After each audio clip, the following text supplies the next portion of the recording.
رسالة موجهة للجميع. احنا الشعب الفلسطيني اللي ضحى وقدمنا اولادنا وقدمنا احبابنا وقدمنا بيوتنا ونزحنا وتعبنا. بس بدي اسال سؤال واحد وبدي إلي جواب. اول شيء هذا السؤال: كيف الان 20 سنة موجودين في الحكم بدون اي انتخابات؟ كيف؟ والقانون الفلسطيني في الدستور الفلسطيني بيقول غير هذا الكلام. القانون الفلسطيني اليوم بيتكلم على انه المادة 37 والمادة 47 والمادة 26 بتقول موظف دولة حكمه 4 سنوات فقط، غير قابل للتجديد إلا 6 شهور عشان يصير حكم انتقالي. كيف اليوم 20 سنة قاعدين في الحكم زي ما انتم والوجوه السياسية لها 20 سنة كما هي؟ هذا سؤال كل الشارع الفلسطيني بيسأله. بأي حق انت تقعد 20 سنة وانت موظف دولة 4 سنوات فقط؟ اليوم انا شاب عمري 38 سنة ما انتخبتش. انا ما انتخبتش من يحكمني.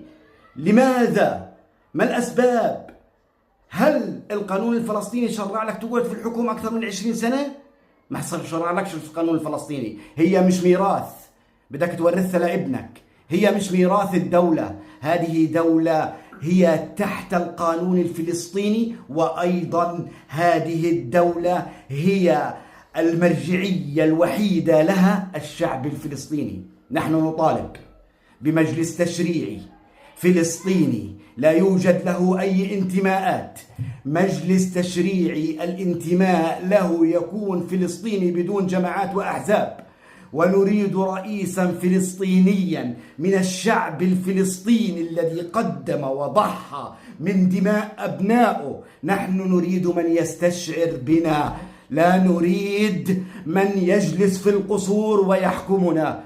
وأيضا من حقنا أن نختار من يحكمنا، ومن حقنا أن نختار من يدير شؤوننا. وانتم يا مفاوضين الكو احنا كشعب فلسطيني لنا 20 سنة بنقول للأحزاب وللجماعات توحدوا يا جماعة، نكفي دم فلسطين، وأنتم لا تمثلون في الشارع الفلسطيني أكثر من 10%.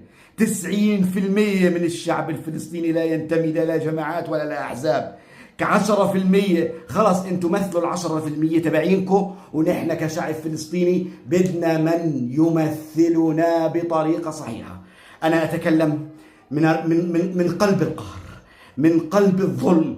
الشعب كله قد ظلمتم الشعب، تفاوضون باسم الشعب الفلسطيني في القاهرة.